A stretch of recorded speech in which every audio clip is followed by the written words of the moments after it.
Anong ginagawa mo dito? Gina, gusto mo makita yung anak natin. Anak mo? Anak mo kanino? Anak mo kay Betsy? Ano sinasabi mo?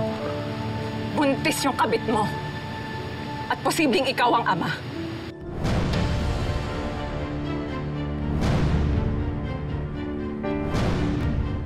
Buntis si Betsy? Paano nangyari yun? Ano yan? Nagtatanga-tangahan ka? Bigla ka nag-amnesia? Nakalimutan mo kung paano gumawa ng bata? Hindi yun ang ibig kong sabihin. Eh ano? Ilang beses kayo nagpakasarap, di ba? Tapos sasabihin mo sa akin, posibleng may nabuo sa inyong dalawa? Nag-iingat kami.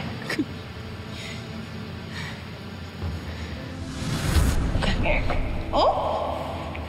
Ang bait-bait naman ng baby ko na yan.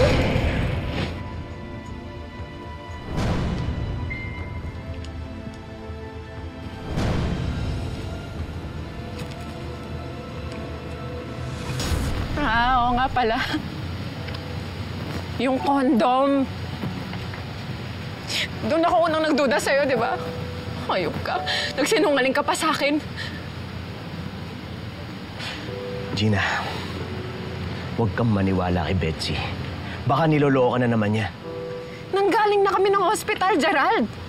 Kitang-kita namin. May laman yung tiyan niya at buhay na buhay. At resulta yun ng panloloko niya sa akin. Gina. Huwag mo akong hahawakan. Gina. Huwag mo akong hahawakan! Gerald, hindi ko to matatanggap. Alam ko walang kasalanan yung bata at hindi niya kayo pininabining magulang niya. Pero hindi ko talaga to matatanggap dahil si Betsy ang magiging nanay niya. Hindi! Kakausapin ko si Betsy. Aalamin ko yung totoo. Kakausapin mo? Oo, kausapin mo. Or better yet, magsama na kayong dalawa sa impyerno! Gina naman. Gina. At alam mo, hindi mo na makikita si Mindy simula ngayon. Ba't kailangan madami yung anak natin? Ano? Bakit?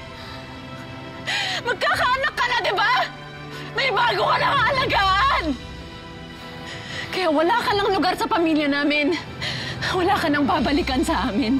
Wala ka ng lugar. Umalis ka na! Lumayas ka na sa harap ko!